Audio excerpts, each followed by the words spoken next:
Okay, I got my cylinder heads all assembled. All the valves are back in. I'm just unpacking my head gaskets, laying them on there and getting ready to bolt the heads down. As for the head bolts, I have 4 full sets of 12 valve VR6 head bolts. I'll be using the long ones and the medium ones.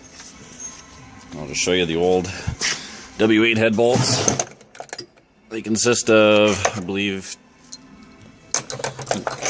there's 10 long ones and 19 of the shorter ones. And they are pretty much identical to these VR6 bolts.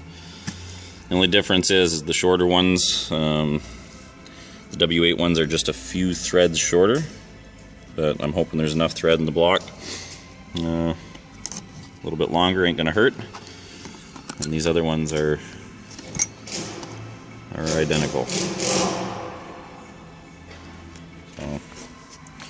let's see how it goes.